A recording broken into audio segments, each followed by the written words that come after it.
Hello, we're going to be talking about this today.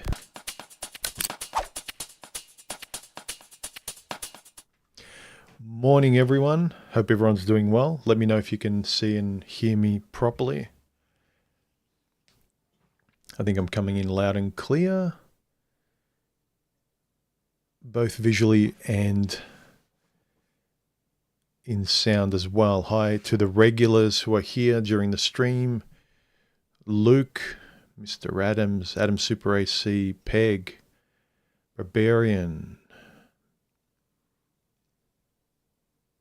Big Ol, Mr. Adams, okay, Ion 2, Ion and whatever. I can never say your moniker properly. But anyway, I thought this was an interesting topic. It's always easy to do a stream on the weekend when I've published the video because I just furthered the discussion with you guys rather than coming up with a wholly new discussion point to jump off onto. And I think today's or yesterday's video that I dropped, I think did pretty well. It got a lot of views and for my channel. And there was a lot of discussions because I think it's something that many people experience and go through, whether it's family, friends, or romantic partners that are always annoyed. You know, you want to do one thing, they want the other. You do something that you think is correct, it's not correct, it's completely incorrect. And there's always this drama-filled, it's not quite right experience you have with the people in your life, where you're never like this. There's always this walking on eggshells, going to see them, being around them. Are they impressed? And you're always trying to please them. And when you do, you breathe a sigh of relief. And I would contend that's not a good way to have a relationship with anyone, platonic or romantic. If you're here and you would like to ask me a question or relay your own very short, concise insight into these kind of experiences that you might have had in your own life with selfish people like this that can only see things from their point of view, is to, if you would like to pose a question during the stream, do this, add 3 yellow emojis, just like Big Ol has here. And I'll do my best to read it. Let's see Big Ol's. Big Ol says, is your family more matriarchal? I would bet though that those families are more dysfunctional. My family is more matriarchal. Even when my father was alive, my mother's mostly in charge of things. Dad always kind of put his foot down, but only when he felt he had to. And I think like most fathers in a nuclear family, post-World War II, and I wouldn't want to guess what it was like before that, but it's like they're the orbiting protector, and everything's fine unless it gets over a certain line, and then they step in. They're kind of the Navy SEALs. You know, you've got the police and everything of the matriarchal family, and everything's fine, and they don't really butt in, and she cooks, cleans, and takes care of the kids and does things the way they want as long as things get done. But when it gets to a point where it's an emergency, then the Navy SEAL of the father gets called in and he puts his foot down. And that's kind of was my father. My father was fairly easygoing and he was fairly happy and nothing much bothered him. But when something crossed the line, he did put his foot down. And then everyone knew it was serious and they listened to him, which was good, I suppose.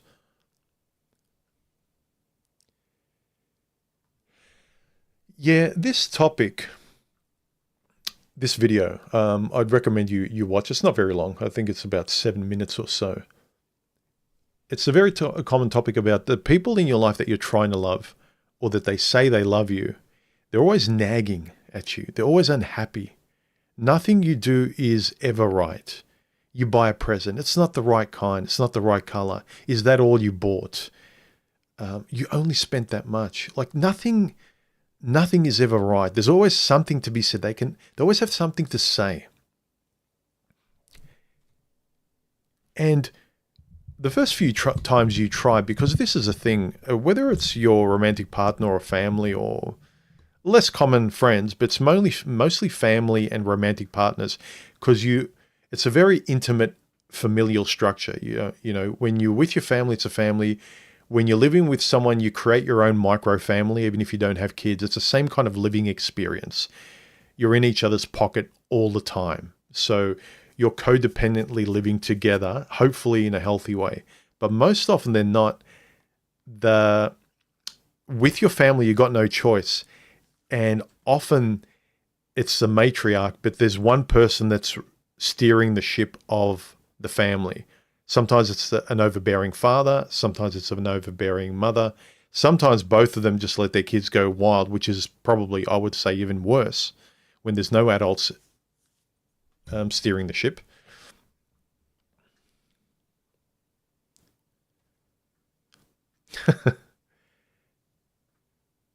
Hey, babe, there's a person, Dutch in Brazil, is saying, still waiting for a "how are you" WhatsApp message from my Dutch dad. Such a warm person. Not. No. Well, Cool. Dutch in Brazil. Dutch people, isn't the stereotype they're kind of cold and very impersonal? Not necessarily. They're direct. Yeah. Eric says, sarcasm does right in the wrong situation. The way majority of people use it now is veiled passive aggressiveness. Yeah, there's a comment by, I think it was, I can't remember. He was a poet writer in the 18th century, I think, the gay writer, who said that sarcasm is the refuge of the shallow-minded. Like it's very easy to be sarcastic and passive aggressive and use sarcasm. But is that all you're going to wear? Is that what you're going to... It's like they judge you. It's like, well, all right, do what you want. Is that what you think is good? And then they can get away with saying, I was just asking. I didn't tell you to do anything. I was just asking a question. You're so sensitive. Yeah. I've been around those people. They carefully pick words where they're not responsible for what they say, because technically they didn't tell you anything. They weren't rude. They just asked a very pointed question. Very skillful in that way. And technically you shouldn't get annoyed. But here's the thing. If you completely ignore the intent of their question or their passive aggressive saying, they will keep pushing or get annoyed that you're not taking the bait. So if you think or you're aware that they're being passive aggressive or they're poking you, a family or like a romantic partner, don't take the bait and take it in the positive way or ignore it. And then you'll quickly say you'll see that they'll keep following up and they won't leave it alone. One that pops up in my mind is where I asked exes what's wrong and they say nothing, and I know there's something wrong, and they want to play this game. They want to get into some sort of situation, or I don't know what they want. They're playing this game. If I'm aware of what's going on, and I'm probably right, I'll take it in the best possible light, and I'll say, well, okay, I'm not going to ask you again. You said nothing's wrong, so I'm not going to ask you again. Then 9 times out of 10, they say, well, it's because of blah, blah, blah. It's like, okay, something was wrong, but you wanted to play this game where I had to pull it out of you. So I think the best thing to do when people are being passive aggressive is look at it in the best light and let them know that you're cutting the conversation off and say, okay, I believe you, and then leave it. Let them know you're not going to keep playing this evasive, passive game. Sorry, not passive, what's the word? Covert game.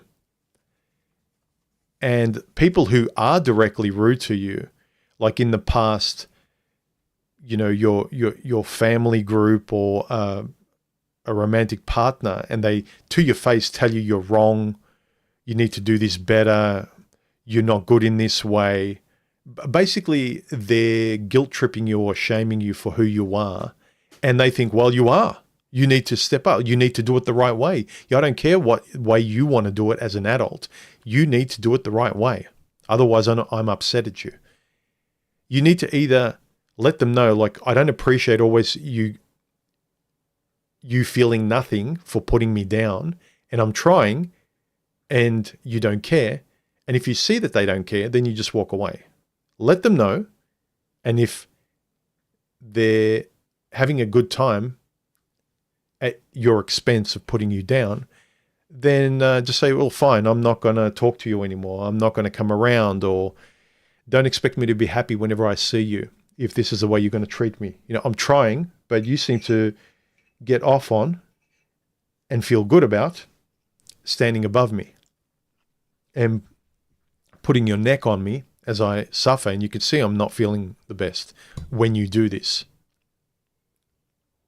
I think it's most insidious where it's the people that they know they have authority or some sway over you, like a partner that knows that you're a people pleaser, or a parent, a mother or father that knows that they have you wrapped around their finger. Like the moment they say something that they know your sore spots, and so they'll say something to make you feel bad, and they'll let you know, yeah, you're wrong. You better shape up, or mummy or chicky poo or whoever it is, they're not going to love you. They're disappointed. Don't you want me to be happy with you? Then do what I say. So with those people, you need to talk with it like an adult and tell them, look, you always say this to me. I don't like it. I'm letting you know I'm trying. If you don't care that I'm trying and you don't want to work with me and you don't want to be supportive, if you just want to be destructive and tear me down and get off on it like some troll in the comment section. This is what I noticed, that people are becoming like trolls in the comment section in real life. And it's people in your own life. People that aren't in your life, people you walk past in the supermarket that are arguing and doing things like that. Who cares, You see them for 5 seconds, they mildly annoy you, and then that dissipates after a while because they're no longer in your life anymore. They've gone past your vision and ears. But people in your life that you have to be around, or, at least in the short term, they're going to be in your life until you can work out whether they're good for you or not. Those people, you need to have a frank and direct conversation and let them know, look, this is how I feel. I don't appreciate this. I don't do this to you. That's a very important thing. And this question here of when people you love and you're trying to love criticize you, what's very important about this is, and I realized this morning, I was in the car with Stephanie, it's not just that they get off on this and you get frustrated and they deplete you and you feel stressed. It's more than that.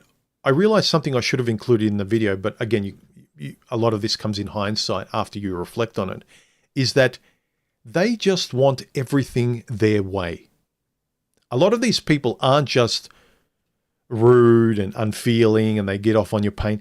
These people, unless they get everything their way, and they don't realize this, that's the only way their world makes sense. That's the only way they feel safe, is when what I want happens, the world is good, I know it's correct, others love me when they listen to what I say. This could be parents, or I had a friend I had a falling out with, that he always wanted things his way, and if I didn't do things his way, he would get annoyed and let me know that I wasn't doing things correctly.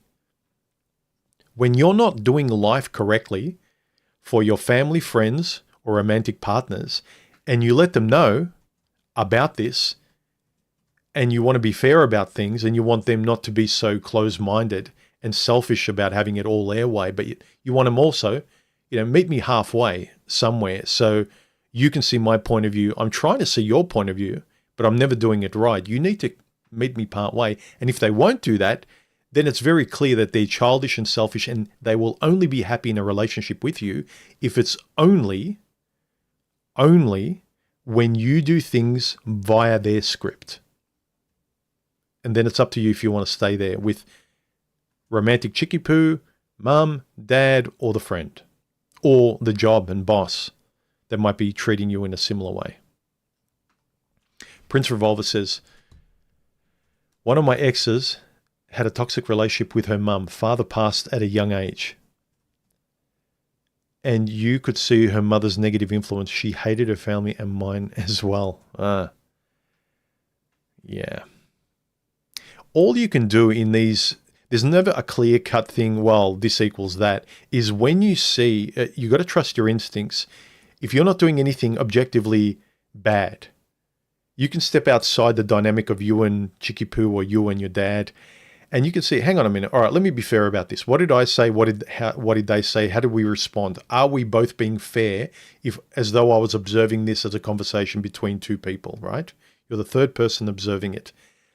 And if you actually see that, oh, maybe I'm coming across a bit blunt or I'm rude or I'm not listening to him, modify your behavior.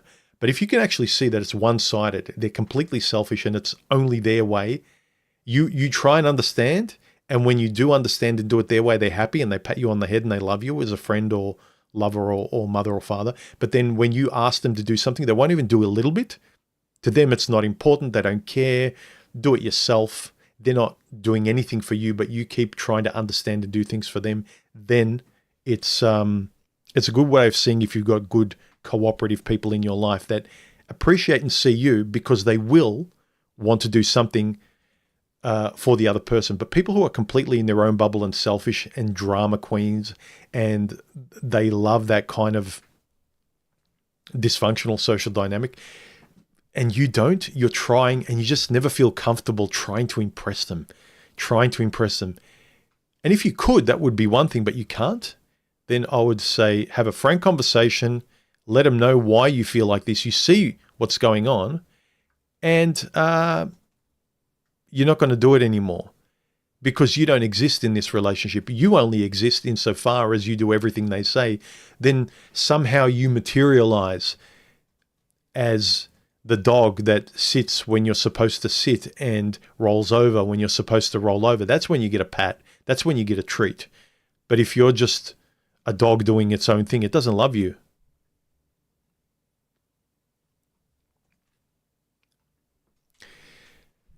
Crummy VCR says, people only love for the sake of loving to criticize because they care. Because they care. From my experience, at least, funny how the mirror doesn't work both ways for them. That, as I said in the video here, please watch it. An easy way to test is the golden rule. The golden rule is simple and fantastic. Is however you're feeling, your spider senses are tingling. You feel weird. You're a deer in headlights. A situation with some people has frozen you. And you're not sure if you're right or they've made you feel a certain way and they've put you on the spot. Flip the situation around and see if it's fair, or if they would like being spoken to in the same way, or they would like you imposing on them and they would think it's completely fine. Most of the time they won't like it. They just want it their way. They want to get, they don't want to give.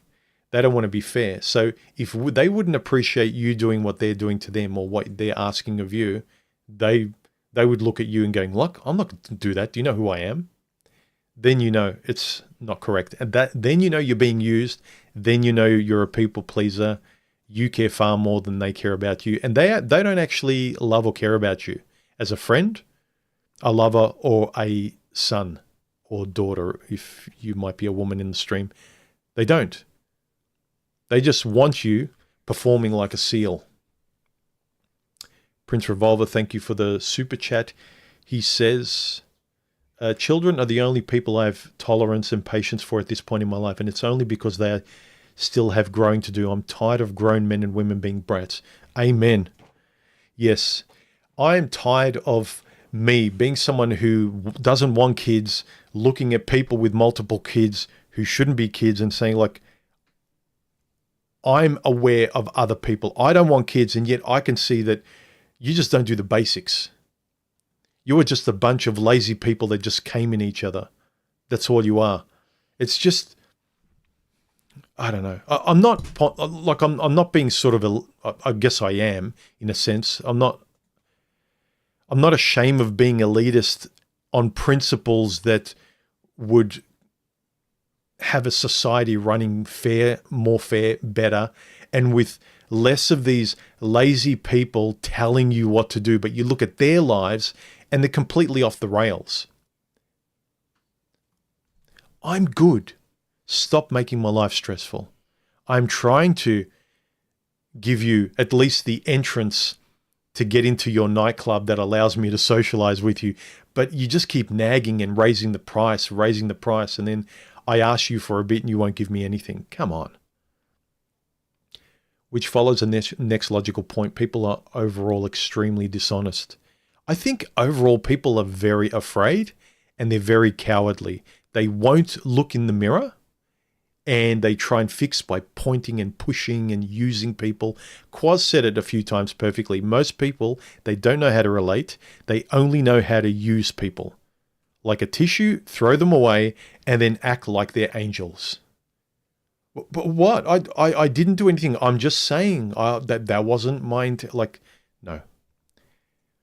Be a better person. Look in the mirror. Modify your conduct so that when you are the third person looking at the situation, when there's tension, you can see you're being better than them. I mean, it's not the goal for you to be better than other people, but there's a lot of scared toddlers out there with huge egos being told that they can never do wrong and they can be offended at everything. They're as brittle as all F.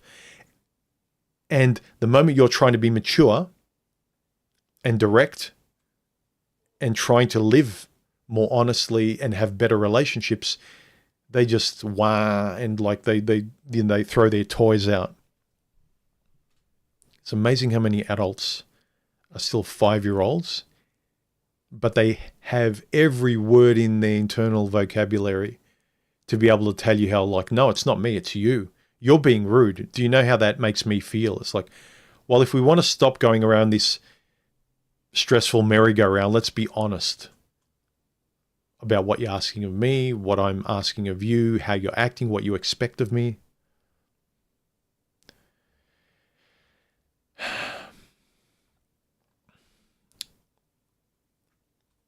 Eric says, thank you. People just want things their way. My light bulb clicked on.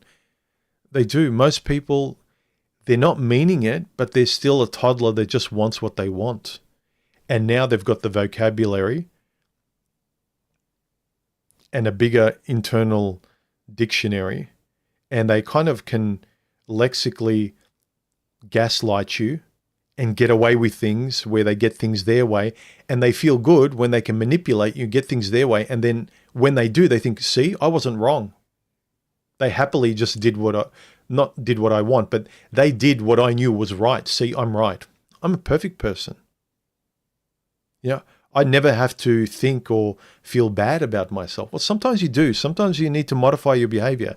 If you've got no friends, if you're always fighting with relatives, if all you can do is have office chit-chat, not just at the office, but at family gatherings, you are avoiding the mirror in a lot of ways. Now, I'm not saying be neurotic, but I'm saying just this unfair way of tearing each other and taking from each other and manipulating just to feel better about yourself. Let me see if I can win this discussion and be right. I feel good, and then I've taught them a lesson because I feel more superior than them. Tube the Noob says, valid criticism is totally okay. We've all made mistakes and being called on. It helps us grow as people. That being said, weaponized criticism is all too common and toxic. Stay safe, gentlemen. Yes. Let me go through some of the comments that others left on the post that I put out. Quaz said, oh, they do love you in terms of this question, like when people you love always criticize you. He says they do love you just like you might love pizza. Yeah, they don't see you as a person. They don't love and see you as a person. You're a conditional thing that as long as you're feeding them something that elicits certain positive feelings of affection in them, they love you as an object that they're kind of like a Netflix movie that plays and it's exactly what they want and what they want played. But if you're not the movie they want, and they should love you for being their son or daughter or friend or whatever. They've chosen you, but they're always pressing the button and making you into a movie you're not, and they fail to see who you are, then yeah, they love you like an object. I love the taste of pizza for what it does and gives me, but I don't love it in and of itself, but it just sitting there. I love it how I can absorb it and use it. Most people love other people for the way they can use other people. You love pizza by the way you can use pizza. Northern Bell. Peg says, you're always wrong. Really? Yes, I see. At least for once you were right. You are not the right person for me, nor could ever be. Communicating, negotiating, compromising have their place, but not at the expense of losing oneself in the process. Some thrive on dispensing negativity, demeaning dialogue, and manipulative behavior. Parts of these individuals are damaged, missing, or finally honed in an attempt to manipulate others by imposing their self-perceived worth, value, and importance. Yeah, they're doing it for some sort of perverted way to survive by just leeching off you, much like a narcissist needs to be fueled by people pleasers. Best to acknowledge these tactics, incompatibility, and deal with them respectfully, responsibly, and move forward with integrity and the lessons learned.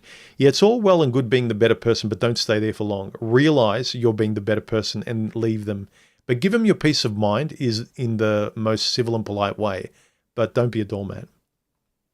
Williams Russell says, maybe you're not wrong at all. Maybe it's just a case of never meeting or living up to their so-called expectations, because that's how they manage to manipulate you every time. Yeah, at some point, there's something to be said about you being a nice person, and at some point, everyone gets tired of being nice. The more you discover about yourself as life goes on, the more pieces fall into place. The more you find your voice, the better you speak, the more you grow, and the better you feel about yourself. Naturally, you are going to feel a resistance to saying yes to the things you did yesterday. So you're not going to say yes to your parents or bad women as much. You're not going to say yes to bad jobs that you've always, butt heads with. And you're going to start to voice up. You're going to start to walk away. You're going to start to say no. And you're going to spend less and less time there. And those people can get annoyed at you all they want. But it just can't be a one-way street where you're used for fuel for them always. You want to play tennis. They just want to use you as fuel to fuel their life and themselves. So it's at the end of the day, it's your fault, because they're not going to stop. Psychopaths, narcissists, your typical selfish people out there, 9 out of 10 people out there aren't self-aware, nor do they have the interest in these kind of discussions. And I'm not trying to be any sort of triumphalist person or someone that thinks they're better than others. But I definitely do consider myself better if I'm trying to meet people halfway and not talk down to them.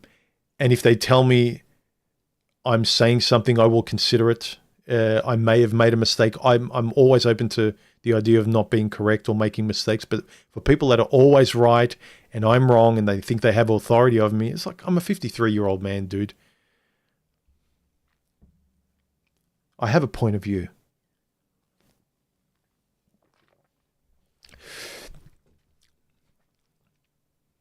Especially if you're someone like me that I've got a love of language. It's very easy for me to notice gaslighting and shaming language coming from someone else that's putting me down, even covertly, when they're being passive aggressive and they're going, I'm just saying. It's like, no, you're not just saying. Let me just tell you what you said to me. Okay, I'm very good at throwing it back on you in a way that you wouldn't like. I could say something about your weight or your looks, sweetheart. That wouldn't be direct, but I'll be suggesting something that would make you feel bad. And I'll do it just to show them what they're saying to me. Don't think I can't see it. I know, and I'm not being neurotic. So, I don't know, but that's a petty game that I try not to play. But for someone that's big-headed, sometimes you have to. DigiNomad says, from MGTOW to now married, what's your new insight having been on both sides? Good for you both. I think good for you both. I think men need to forge their path, monk mode, even for a season before integration anew. New insight. It's a hard one because had I not met Stephanie, I would just probably not care about relationship. But it was really about realizing my life in real time and what was in front of me, not trying to kind of plan out what I was going to find and who I was going to be in the future, but knowing who I am now from my experience. I know what I will and won't tolerate, and I know what's for me, and I know what kind of people I can shake hands with and get along with and have a conversation with, and the kind of person that has the same values as me. I never went into anything like people, well, I've always wanted to get married or have kids or this or that. No. Kids, that's never changed. But marriage was just something, look, not for me.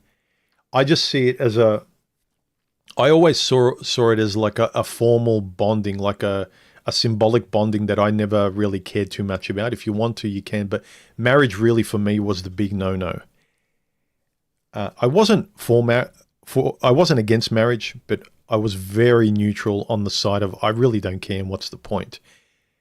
So a new insight I've had is it's really nice not to always have a herd of cats in your head, but to be able to have someone you can always talk to. You don't have to keep everything inside. It's nice having an external person that mirrors your internal.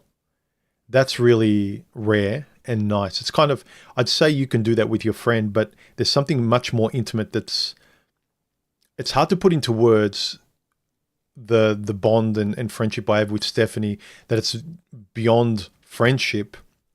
And it's nothing biblical, but it's something deeper and calmer.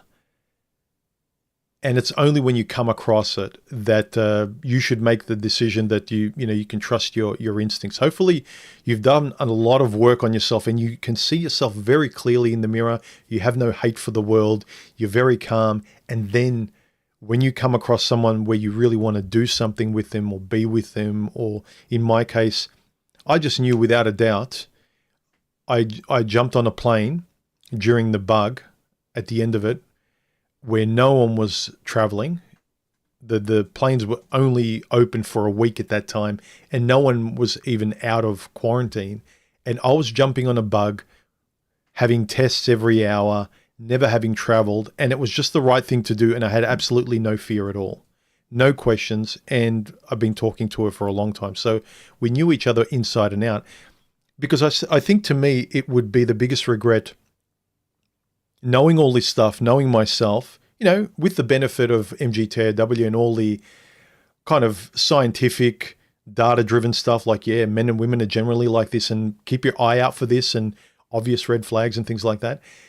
And then you come across a person or friends or a job that's everything you wanted. It's none of the red flags, but you still do not enjoy your life or try and see what's there or try and relate to it or spend time with it or be with it or take it in, because it could statistically turn out to be bad. It may not, but better not to even have that negative probability, however small it might be. To me, that's stupid, because all your life you'd be complaining about like the kind of women you get. You get one that's completely the opposite. And it's like, I'm still not going to do it because, I've been burnt too many times. I get it if you actually have zero interest, but I've always been open to it. And I've always been a person looking for a long-term stable relationship, and all the short-term games and the dysfunctional rubbish and incompatible people just did my head in. And it was largely the frustrating conversation I had on my channel. And it wasn't because, oh, human, you've changed, you found a unicorn. All I needed to do was find one person that was compatible for me. Your unicorn is just a compatible person for you. It's very hard. I'm not going to discount that. It's not like, well, just do whatever human did and you'll get what he got. No, you won't. It's very hard to find a woman that's compatible, that's decent and nice in today's Western environment. That's number one. Number two, even if they are nice, the chances of them being compatible to you is even smaller. So let's say a decent girl that's been brought up properly, who's fair, nice person, is reciprocal, doesn't want to use you, has looked in the mirror, done work on themselves, is not selfish and kind, and has got a good heart. I've met a couple of them and I've had relationships, right? And they might be 5% or 10% of the population. Let's be generous, 10%. Out of those, none of them work for me. None of them I wanted to marry or live with or be with, aside from Stephanie. So I'd say out of those 10%, there's a further maybe 5% that are for you. So it's literally like 0.0 something percent of the population you're trying to find a needle in a haystack. And the guys that give up, like I almost did, unless you get the luck of someone like that coming across from you, you have to take the chance as long as you go slow and you do your own thing and you go about it in the way that you would give your friend advice that you cared about. That's as best as I can describe it. Long-winded answer. But that's the insight I get, is it's nice to be around someone who actually listens to you, respects you, and cares about you. And the insight is to trust yourself more than the information. There's a quote by, I think it was Voltaire, that speaks perfectly to the difference between MGTOW and a lot of the manosphere, the red pill stuff online now, and the difference between me and them. I can talk to them sensibly, but most of them don't want to talk sensibly. They want to debate and talk at you. Is that I'm reminded the difference between us is Voltaire's quote that there are men out there that can think no deeper than a fact. And that's all they talk with. They don't talk about experience. They don't talk about will, courage. I know the facts, but I am jumping out of a parachute with a well-packed chute, and I have trained, and this is going to go as well as expected, and I'll be fine, even if things don't work out exactly as. So a lot of guys who just know the facts, I find it very difficult to talk to them. So it's very hard to communicate this stuff. If you want to talk about life, the ethics that you've hopefully developed, then yeah. So I do appreciate my life now with Stephanie. It's hard to kind of think back because we've been together for nearly 4 years now and married for like 2.5.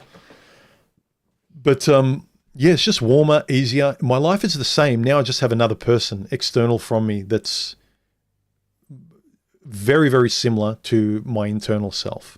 We've got different interests, slightly different interests, but the understanding between both is really, really nice, and I haven't experienced it with another person. That's why I married her. Not that you need to. You don't need to do anything. That's a funny thing. Like, when did I tell you need to do anything? Oh, but you did it, and you're telling, then you're implying. No, I'm not implying anything. Unless I said do this, I didn't say it. You can infer all you want. Big Ol says, there's a viral video going around of a man walking away while an immigrant robs a woman. Do you feel obligated to protect strangers? That to me is like case by case. I would like to think that I'd like to step in anyone that's weaker, that's being accosted, I would. But yeah, it's happening more and more. But women are being less nice to men in public. They don't like men. So I think it's not uncommon that men say, well, okay, we don't like you either, so we're not going to defer. We're not going to, by default, love you and want to wrap our arms around you because you're dangerous and you don't like us and you make fun of us. So it is a problem. I think slowly over time that might change, but it's not a man's job who isn't in your life to protect you, ladies. Enjoy your independence. I'm not being spiteful, it's just reality. Crummy VCAs, I spent 10 years really working on myself and doing it honestly. The moment you point out a logical flaw they have, that they choose not to work on, the volcano blows to bits. Yeah.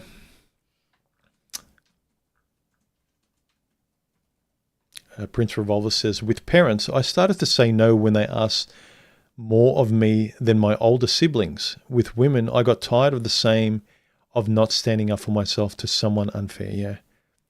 There's usually like one or two people in the family that are always saying no at the drop, yes at the drop of a hat to everything mummy or daddy ask, right? And usually that overbearing mother or father gets used to getting all of their needs met by using that child. Or they've got a couple of children, but there's usually one child that they depend on to suck the life out of or depend on the most. And then when one pulls away, like narcissists are very aware when their supply is diminishing.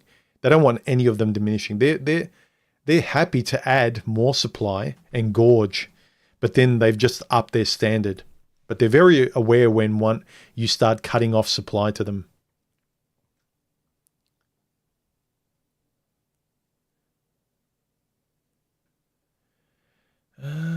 DigiNomad says, I thought you are the most badass MGTOW, having gone from anonymous to unmasking yourself. No shot fired. Pretty fearless, especially today. Your content always stood out. Not shocked you met Stephanie.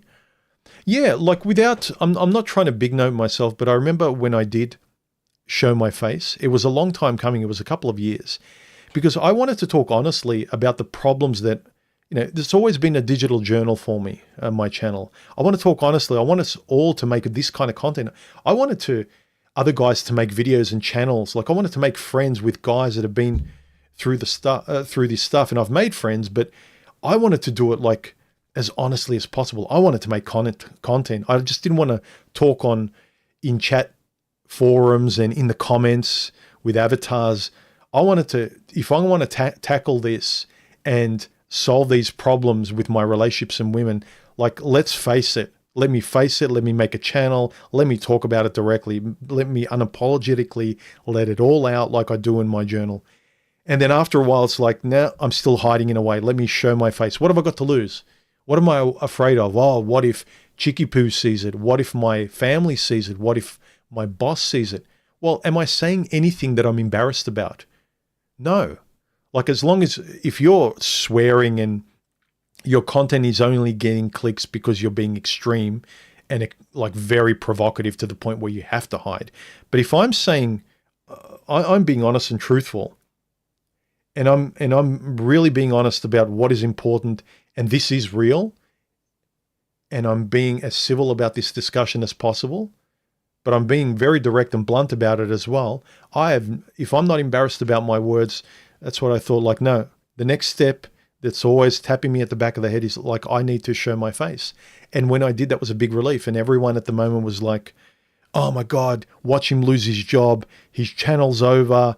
The whole world's going to blow up. It's like nothing happened. And I knew nothing was going to happen. And this is what I've learned. Most of your fears, 99% of your fears, gentlemen and ladies, if you turn around and face them, they just disappear. They're not there. The stuff you're afraid of in your imagination, because in the real world, it's not as bad. Like, think of any bad situation that you have to face. It's always worse in imagination than it is in real life. You watch horror movies. It's always more scary when you watch a person going down the hallway because there's a sound than if it was in real life. When I hear a sound down the hallway, it's still a bit worrying, but I don't have the fear in me like when I'm watching a horror movie, and it's exactly the same situation. Reality is not as scary as what you make it out to be in your mind. And so when I showed my face, felt relief, and it was correct. And I just kept doing what was honest and real. And I would encourage guys to do the same. Have better conversations. Stop hiding behind being tough. Stop hiding behind stats and what politics is doing and what the statistical possibility of marriage and this and the law court. It's like, it's good to be informed, but that should mean that it doesn't mean that if you know all the data, you can still blindly out there date and go to bed with dangerous bimbos. It doesn't mean the more knowledgeable you are, you can do that. That's what a lot of guys think that they can do. You get the guys that watch the Fresh and Fit and those podcasts, that they have the most dangerous women on their podcast, young, pretty, and dumb. And it's like, if you can outsmart them, it means in real life, they'll be in your frame. It's like, no, you have a distance from them. They're not your girlfriend or partner at the moment. The moment they're in your life, whatever you say, however you're right, it doesn't matter. It doesn't matter if you have a PhD from Oxford University in manosphere. You get with a chick that is dumb and dangerous, you will lose every single time. Just the way logic will always lose in a battle against emotion. Logic needs to capitulate and say yes, dear, or logic needs to walk away. Logic cannot win against that much emotion. And the more pretty and emotional and illogical a woman is, you got no chance. You have no chance. So with all this MGTOW information, I noticed that I could talk less and less. There were less and less guys being honest, showing their face. I started talking to guys like Quaz, and I wanted to talk to Paul Proteus and all these people that showed their face and were talking like actual guys. They were my friends. They were the people I wanted to talk to, real people with a little bit of courage to stand up and stand up for themselves in the way you were embarrassed that you never could with your girlfriend, your ex. That's the thing you want to get to. You can speak up for yourself in front of your boss, your parents, your girlfriend, whoever, your friends.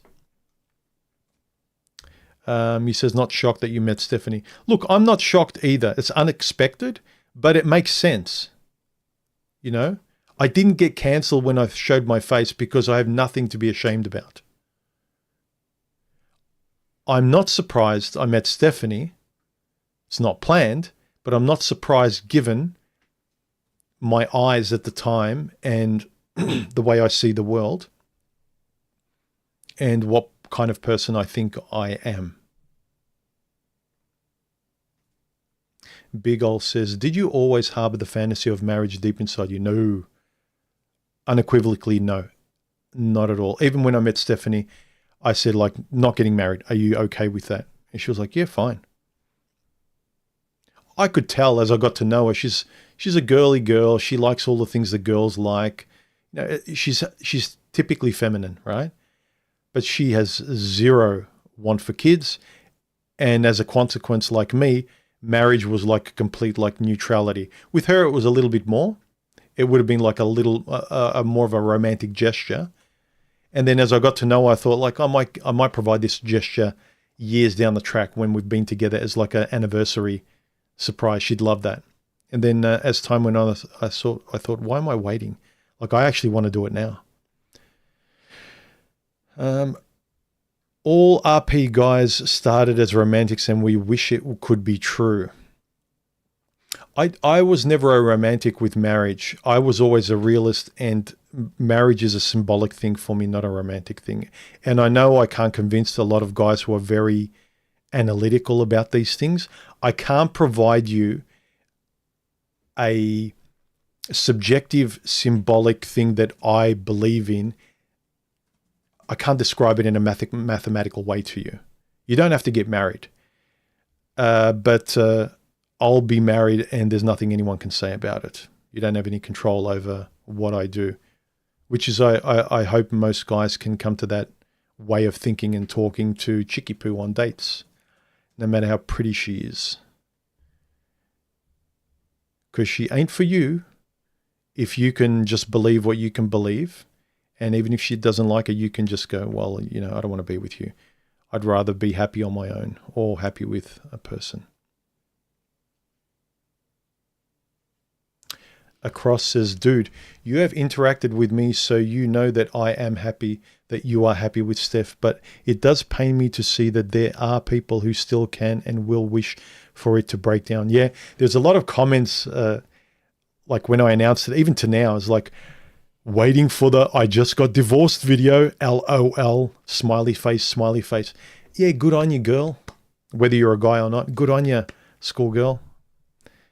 To me, it's not the way a guy I respect would act in the comments section.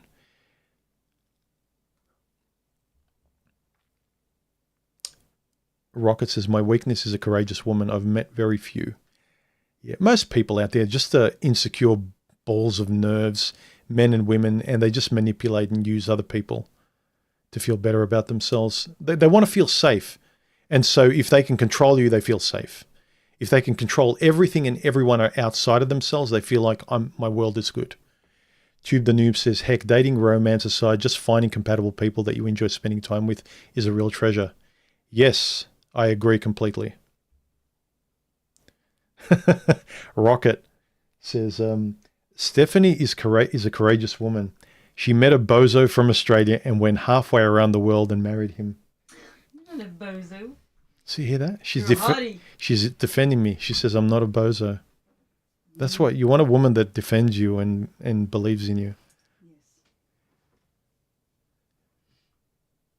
Across says, human, I know my comments have been lost in translation, so to say, but... Oh, you mean when YouTube conveniently just loses them? You are happy with Steph, right? And Steph is also happy with you, right? Then fuck the rest. Yeah. Yeah, really? Yeah. Who cares? Yeah, but human, yeah, I don't care. I don't care. I'm reminded of I laugh because the power with kind of really knowing what you want, and when you look at it, am I really going to listen to people that aren't in my life to try and make them understand and make them like me? I remember Karu once, it's still embedded in my head, where he was debating with somebody and this person wrote they spent time writing an essay. And they were trying to tell Karu he was wrong. And he was just like believing what he believed. And he had some facts to support what he believed, but he didn't care what anyone says. It's like, this is what I believe. I don't really care. This is what I believe. I don't care. And a person went out and found this research to back up what they thought was right and Karu was wrong. And they wrote this essay that must have taken them at least to copy and paste half an hour. And they posted it to him. And his response is, yeah, I'm not reading that. Don't care. And that's the best comeback you can have. It's like, yeah, I don't care. I'm happy to have a discussion with you, but you are not debating me to change my life so you're happy, because you don't have to live my life. Like, how stupid is it that you meet a great person or you have a great job or whatever it is that the internet tells you, well, statistically, there's a chance that, so you shouldn't even do it, right? But you're really good at it. Just say starting a business, 9 out of 10 businesses fail. But you can see that you're really good at it. You've got an interest. You're fantastic. Like you're always into it. You know how to have businesses. You failed or whatever. And then someone says, well, it doesn't matter how good you are at it, how much your eyes are open, and how much better your chances are. Don't do it because 9 out of 10 businesses fail. 9 out of 10 businesses fail because 9 out of 10 business people out there are idiots who just expect to be dropped in and then win cash and prizes, and the lottery win of life just showers over them. No, the people that succeed, they jump into whatever they're trying to do, eyes fully open, and doing the things and the work and the actions necessary for it to be the best that they can be. And they also chose the right business, and they know what they want to do, and they know where they're good and where they're bad. A business person doesn't just, I'll roll the dice, I'll pick any business. If they pick a restaurant, they like food, they've been into food, they know about deliveries or whatever it might be. They've been into that culture and they've got hobbies about cooking or whatever it might be. They're into coffee. They don't just go, well, I really like that culture and I know everything about it and I would know how to make it work. They don't just pick being an accountant. It's the quality of what you're going into. So not 9 out of 10 businesses failed with the average blind, lazy idiot who just wants a successful business because they want money. But the 1% where it doesn't fail is the people who, the quality of the way they do the thing, those 1%, 9 out of 10 of them will succeed because they're skillful. So don't trust the statistics like half of marriages fail. Have you seen most married couples? No wonder half of marriages fail. How many couples that look like friends who like each other do you meet? Not very many. I'm surprised that 80% of marriages don't fail, given how people act and how selfish they are. This topic is just about people in your life. You're not even married to them necessarily. It's like family and friends and work and life, and everything is just unfairly trying to use you and throw you away like a bus ticket. Let alone when a nice person meets a narcissist and they get married and have kids and he's locked in and trapped, and him having to tolerate that, as much as he can because he doesn't want to lose his kid or it's going to be very messy, yeah, fuck the rest. Any final questions? Because, I think I've talked about this for a while now. Across says, keep proving the nihilist wrongs. I mean, you're an exception to the rule that made it work. So go, man. Also, Steph, thank you for saving this man. Yeah, I'm sure a lot of girls and probably members of my family see all it takes is a good woman to save a corrupt man or something. I don't think I was corrupt. I was Yeah, I don't think I saved you. No, I think I was rationally, in my experience, exhausted, and I was entitled to just being pissed off at the whole dating process and the women that I dated and the expectations. So I don't think I was, I was sensibly out and exhausted, and I was the right to be bitter. I don't think I was toxically bitter. I was just don't expect me to be sunshine and rainbows like I was at 21. Tube the Noob says, not a bozo, but a hottie. Yes. Oh, did you hear her say hottie? Yeah. Kudos to you and Steph, and best wishes to you all. Good night, gents. Okay. Across says, also, hi, Steph. Glad to see you indirectly interacting with the stream. You can wave, babe.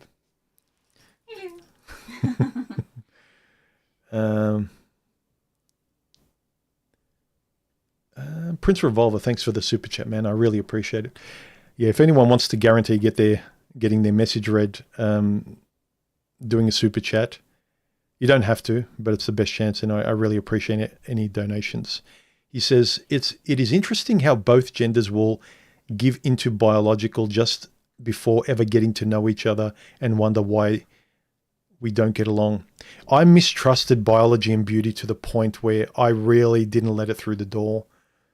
For, I think, my 30s and 40s, I just intentionally mistrusted beautiful women, model-looking women. And I could get fairly beautiful women if I tried and play the game and try and win them over.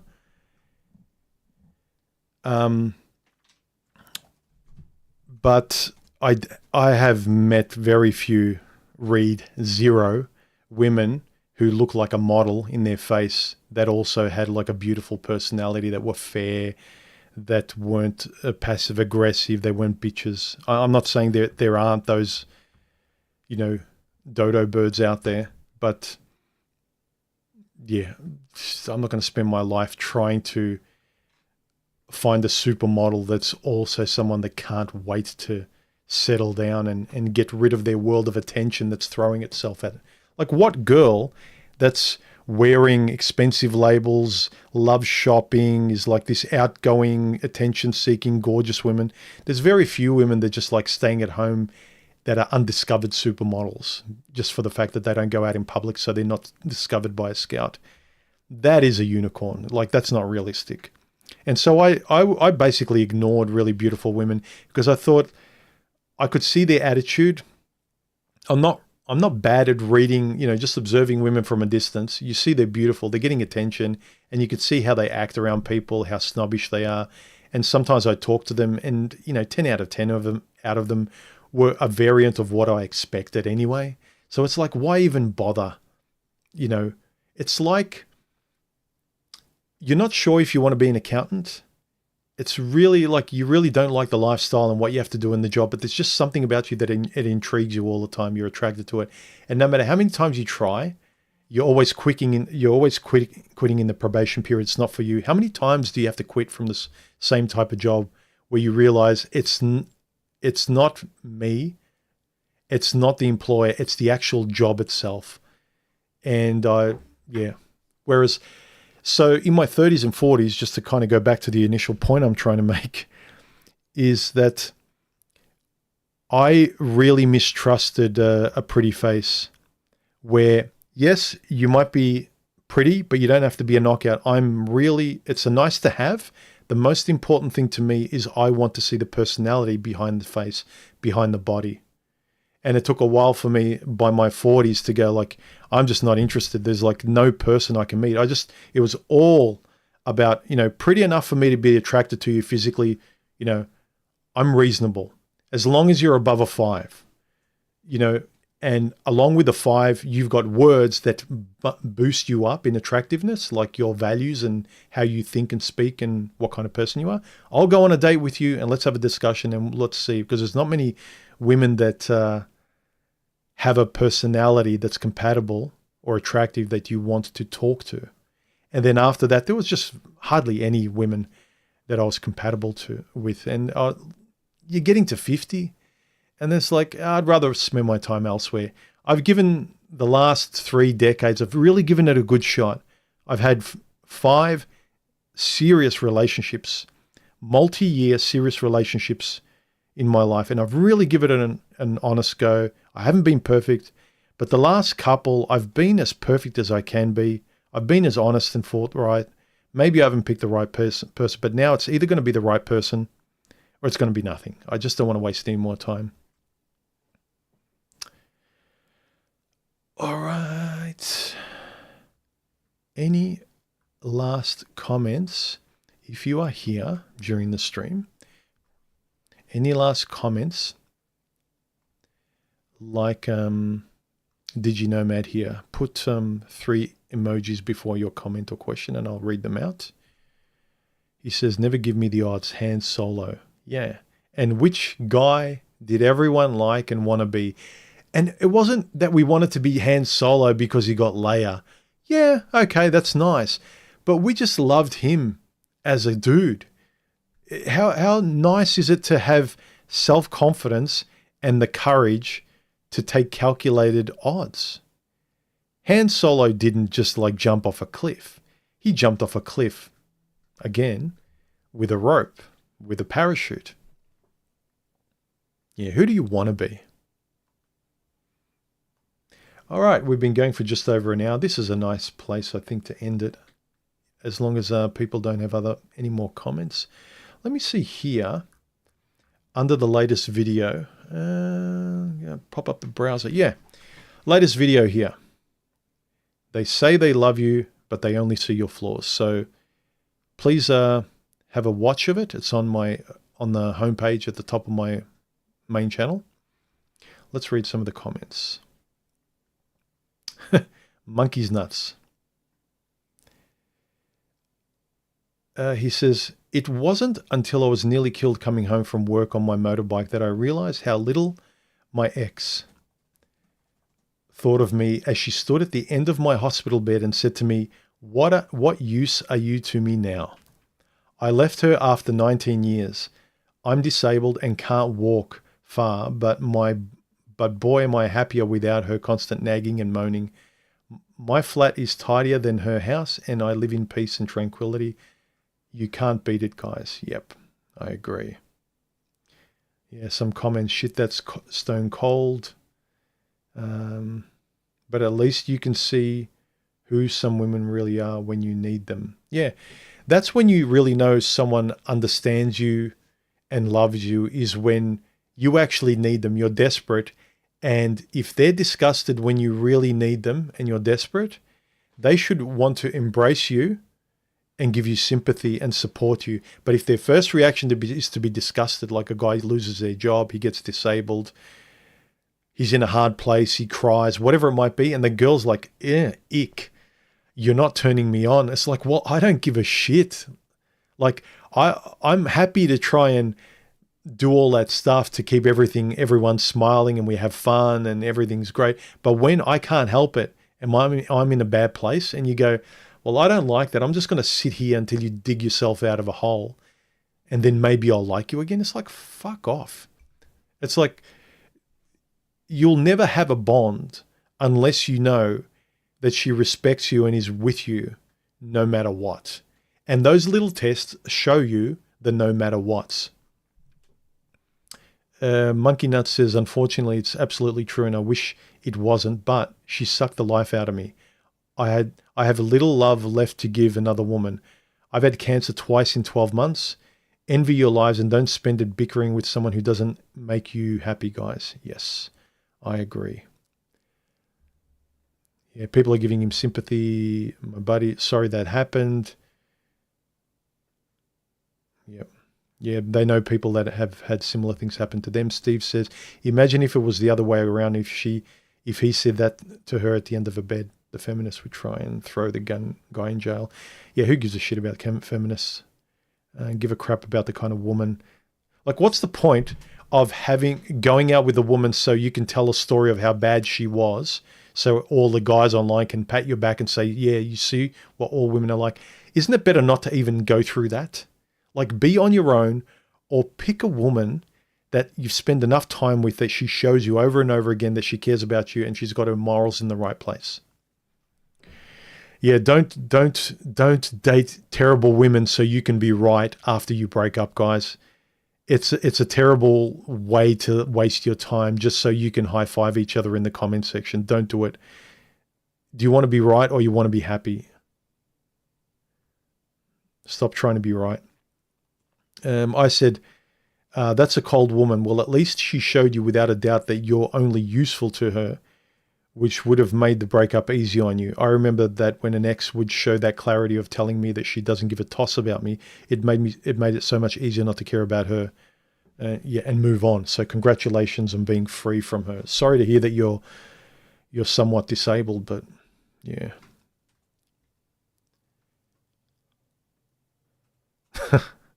Yeah.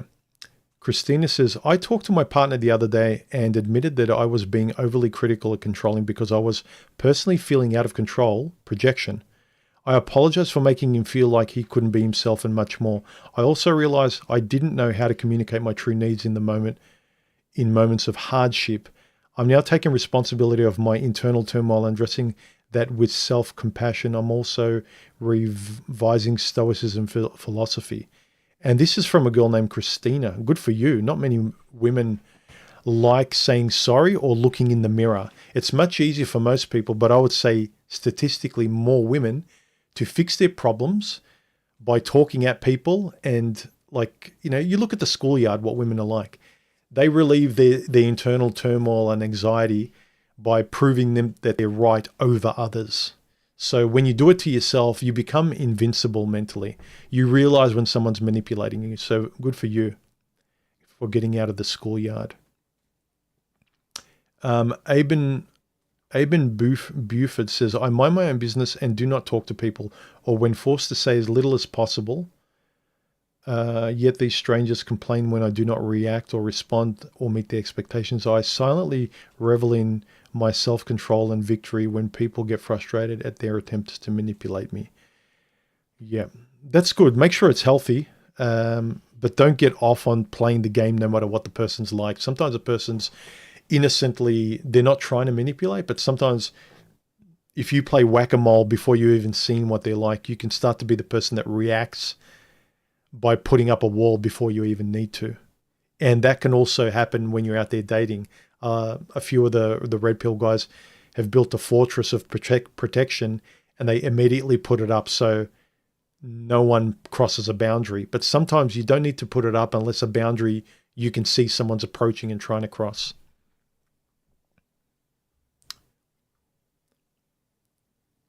Brian Fuchs says, their expectations of you are the problem, not you. Boom. If I only had understood that before meeting my ex, it would have saved a lot of headache and heartache. Yes. Nancy Drew says, I think Nancy Drew is a guy. I'm not sure. Nancy, if you're here, says, after listening to Human, I was amazed at the similarities in our upbringing. I was taught to be self-sufficient, polite, caring, cooperative, and not to ask too much of others. Unfortunately, sometimes I feel people take advantage of kindness and sometimes mistake it for weakness. I find it sad when I observe situations where people only complain but never appreciate the positive things in their mate. Constant ridicule can lead to poor self-esteem in your mate and a feeling of futility in the relationship. Yeah. And you don't feel like you're seen or heard at all. You're just a yes machine that's only seen for saying yes. She continues, they may feel that whatever they do, they can't satisfy you. Instead, there has to be a balance. Whether you're male or female, you must show appreciation to your mate for the positive things they bring to your relationship. It brings positivity to the relationship and actually encourages the continuation of kindness towards each other. Yeah, you keep fueling it by understanding, being fair, talking, not hiding, not being manipulative, not being gaslighting, not being passive aggressive, meaning what you say. It's this kind of beautiful open flow where guards don't need to be put up, because like boundaries are never needed, because open communication and the sympathy and understanding of the other person shows you that they never try and stab you in the vulnerable points. There's no need to put them up. At the start, before you know someone, yeah, maybe to a degree, but Steve says if the spouses are complaining about their partners all the time, it's probably deliberate and they're most likely a narcissist. And it begs the question, why are you with them? These people that are always rolling their eyes and bragging about how bad their partners are, like, oh, my husband, my wife, and they're bragging at how smart they are and how dumb their partner is. It's like, dude, you're stupid. Why did you marry them? Ruben says she loves you because she needs you. The only reason she sees your mistakes, it's not because she's selfish, it's because she's insolvent. Okay. Yeah. Women tend to be more selfish than guys. I know it's a general statement, but you just look at how guys, the cliche of a man always trying to do right and it's never wrong, and the woman expecting a guy to change, and a guy trying to always say sorry, yes dear, and all that sort of stuff. Thank you for your beautiful, informative, and peaceful video. I was peaceful for once, babe. I didn't rant. I actually had a good time that day, and it probably came out in the video. I had a really good attitude where I was like, yeah, I'm going to record 1 or 2 videos, and I actually did, and both of them came out the way I was just feeling like everything's in place, and I'm going to have a good time. I wasn't stressed. I wasn't wondering how it was going to work out, if I was going to have a good day. Everything was just kind of good. Luke said, thankfully, I separated myself from such people due to my own lack of self-respect. It took much longer than it should have. That's the story for most of us. He continues, I may not have the perfect life currently or ever, but I'm currently much better off mentally and otherwise. Yeah. Yep. And I said, I think life is better being alone if the only people you have are the naggers and complainers in your life. If that's all you have, you're better off alone. You should just really appreciate your space away from them. If you have to pay a few coins to hang around your family for Christmas dinner because you want your family around and you don't want to be a complete, shut in. Luke responds, agreed. I've cultivated much better friendships since those days. I'm still alone in many ways, but I'm way better off in this case.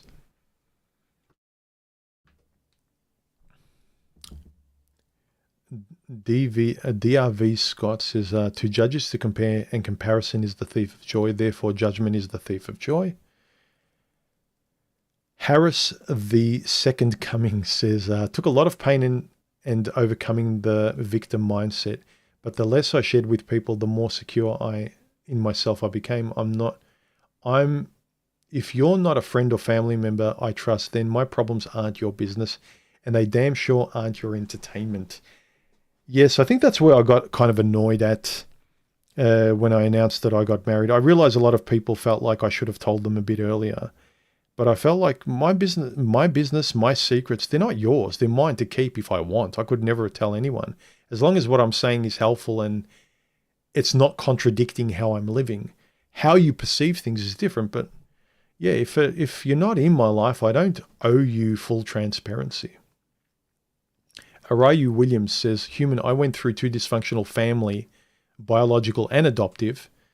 I experienced what you are saying due to events that happened in 2023 and now 2025. I've come to the decision that I have to cut myself off from the adoptive family and surrounding people. It's better to just stay away and not surround myself with such a toxic environment. It's really bleeding ridiculous. Some people are fucked. You got that right. I've seen that for sure in my life, and it's a personal responsibility not to follow suit. Yes. Good for you. Like you try, you objectively know you're trying, they're not. They're one-sided and selfish. And if they're not going to try and be two-sided like you're trying to be, then I don't think anyone should be in a one-way street. Kung Fu Joe says, in my opinion, the biggest problem with people is they don't understand the world or their place in it. They make up shit when it shows not to be true. Then they get frustrated. Yeah. Moral of the story, stay away from unhappy people. Yes, I agree. Yeah. Just stay away from, don't date unhappy women. Don't be around unhappy friends or family. Don't be around an unhappy work environment. If you're reasonable and no matter how you try and how much you give, even if you're giving like 60, 70, 80, 90%, that like you're just not happy. It's like you can't give any more. No snow in Australia. I'd like to live there. Oh, there is snow in the higher mountainous areas, but in winter. But otherwise, yeah, very, very much a lack of snow. The top half of Australia is very tropical and barren. The top half of Australia on the west side is much more like the Sahara Desert, the Middle East, and the right side is very tropical. So the top half of Australia, the right side, the eastern side, is very tropical, Queensland and things like that. And the left side, the western side, is very much like the Middle East. The bottom half, I live on the bottom right eastern side, is temperamental. It's like a person with a split personality, so it can be very hot. Last week we had temperatures in the high 30s and early 40s, and winter can be very cold, but it doesn't snow here in Melbourne.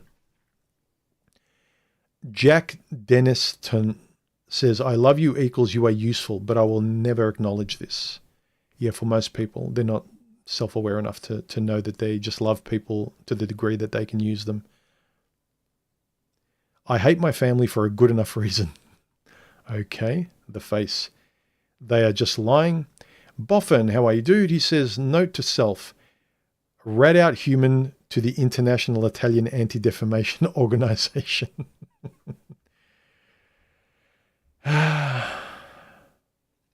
I think it was like, I love pasta and pizza, and I love European looking women. So I thought, well, if I can put them together, but just European women are a handful. Good call, man. Pure Male Dark says, I also dated an Italian woman. Bro, it was non-stop complaining. But boy, oh boy, was the poom poom good.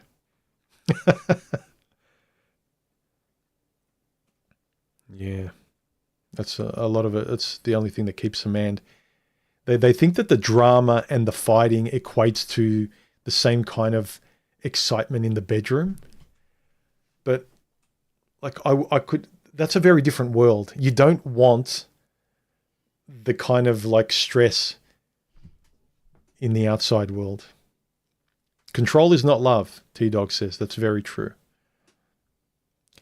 Richard says, what if my wife is a pig and doesn't clean up or look after stuff? I think your comment got quarantined. I took it out of it.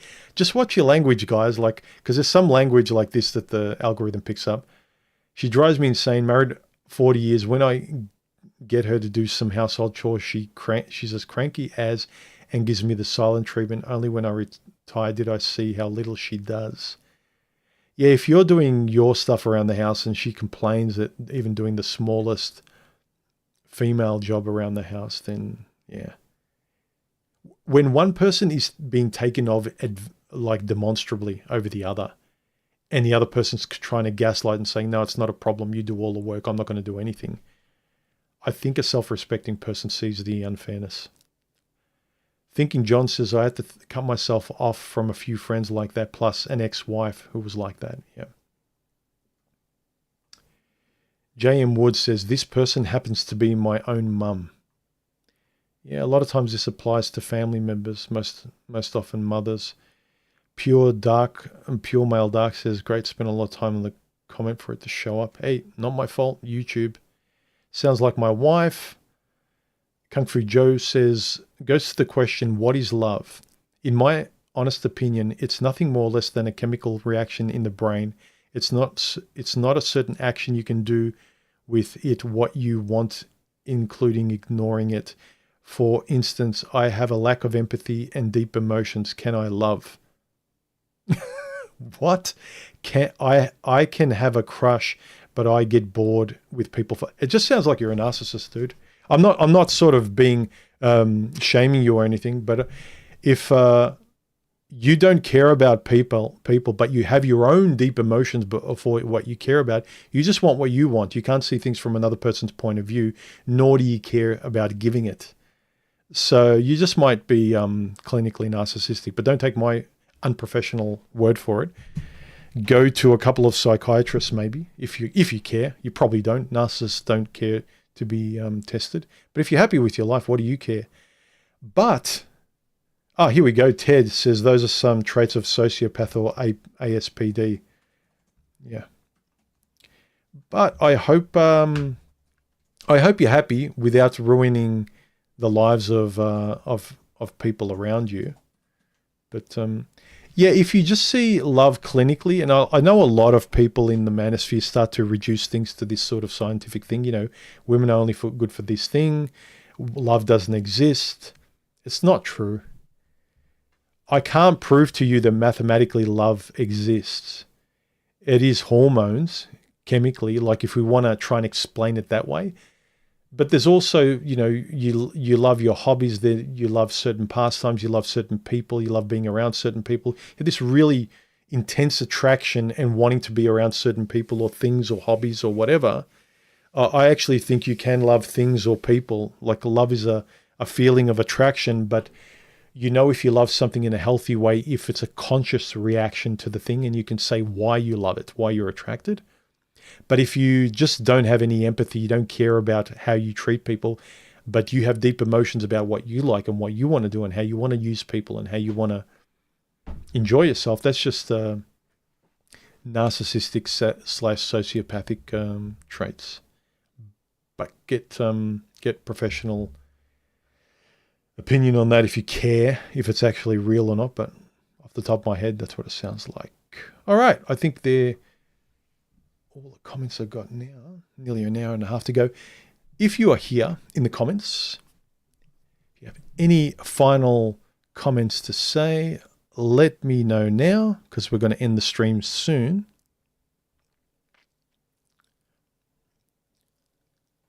Alonzo says, I was told by a friend's father, go out and with pretty ones and marry the plain ones. That didn't work out too well for me. Yeah.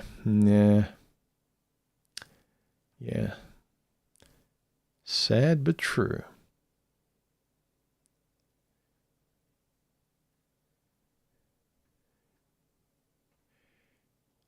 Yeah, Voltaire. There are men who can think no deeper than a fact. That is true. Hey, Caro.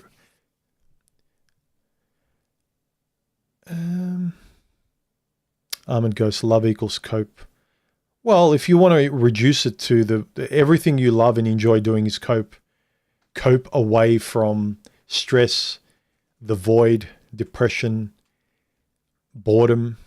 So everything you do to alleviate boredom is cope. Everything that you're worried about or that stresses you or grates against you is cope if you go in a direction that puts a smile on your face. I think we're just kind of getting into semantics and that kind of thing. Across says, why can't human beings simply be happy by being alive and helping each other? Why do we have to go around all these loops and hoops in order to make others feel our lives matter? Because, people are raised to be selfish. They're told that they're worth it. No matter what you do, your gender is never wrong or something like that, or you're given a God complex by your father or mother, and you might be better looking and you're a narcissist or sociopath and you just use people and you just think that's normal. Like, I don't want to be around with them. Like, what are they getting upset at me? Like, people are just too sensitive. So people are very, very different. So it's up to you to be self-aware enough. If you keep getting hurt and you keep getting shamed and you keep getting walked all over, just so you're not a doormat anymore. Take yourself off of other people's feet. It's your job, because people aren't going to stop wiping their feet on you, because the world is geared to encourage people to do that. Love is care. If you don't care about something, you cannot love said thing. Mine as a guy is like respect as well. If you can't respect the thing, you can't love it either. So when people are always talking down to you, laughing at you, shitting all over you, they can't love you really. They're using you. But if you respect something, then you can love it. Doesn't mean if they respect you, they love you, but that is a really good indicator, because you can't have one without the other. Someone can't truly love me if they don't respect me. And respect means seeing me, my point of view, listening to what I say, and then actually seeing me as a separate person and understanding and sympathizing with me. But if they can't do that, if they can only relate to me by, why aren't you doing what I tell you to do? God, man, or God, my son or daughter, why can't you just listen to me? You're always not listening to your parents. It's like, well, you don't care about me. You don't really love me.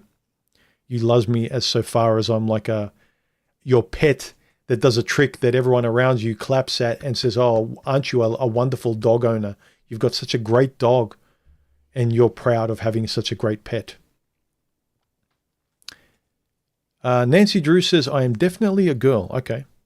Because I know there's one or two people with female names in the avatar that pop up, and I wasn't sure. It was another person that was had a female name and an avatar. And they said something a week or two ago in the comments under one of my streams, and it was very snarky, and it was kind of a bit shaming towards me or the way guys do things or something. And someone says, typical woman or something. And they said, shows how much you know I'm a man. And so those kind of men that put a female name, a female avatar, and they play these games like, I went on Tinder and I put up myself as a woman and I got all these likes. This is to prove to you guys, fellas, let's high five each other, that all women are bloody blah. It's like, well, you're playing this game. You're not being honest. Like, yeah, sure. You play this game to prove a scientific point. What does it show? I put on the dress, and it's like, good on you. Put on a dress. All right. I think we're done. I don't think there's any more for me to say. If you have any more to say here, say it in the comments below. Let me know your thoughts, your experience on this, about never doing the right thing around the people that say they love you and you're trying to love. Usually it's family, friends, and romantic partners. And it just seems they're ready to be disappointed. And every time you're around them, it's like, you walk on eggshells. You always try and people please them, because you just don't want to be shamed all the time. You don't want to be wrong all the time. I think it's a very common thing that happens to a lot of people. Starts with parents, and then you learn to be that person growing up, and you date the same way. You let your romantic partners walk all over you in the same way, and you pick romantic partners that will put you down in the same way your parents did. You will pick and tolerate jobs where you suffer. You stay back even though you don't want to. You don't speak up. You don't push back for your own self-respect. So you're conditioned from a very young age. It is conditioned by your parents, I think, largely, if not completely. The guys that find it easy to date and tell women to their face what they think and recognize a woman who's spoilt and bad for them, I think they were the ones that were healthily conditioned by their parents. But when their parents were overbearing, yeah, those guys and girls, but mostly guys, they're the nice guys that get taken advantage of.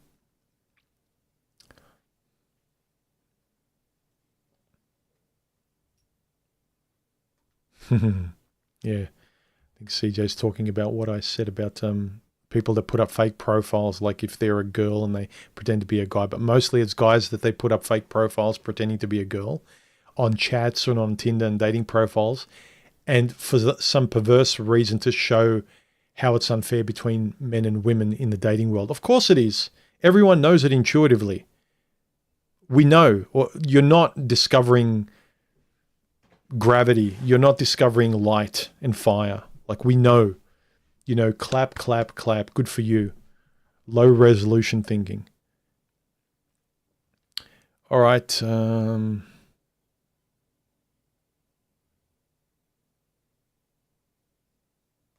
Yeah, I agree with this. All right, everyone. Have a good weekend. Have a think. Go and watch this video. Had a lot of fun, and I think it resonated with a lot of people. And I will talk to you soon in a video or next week's stream. And enjoy your weekend. If you have a microphone, jump on Discord. A bunch of us get on and have a chat after this stream. If you're here live, it's happening soon. And enjoy your weekend, and I'll catch you soon. Bye.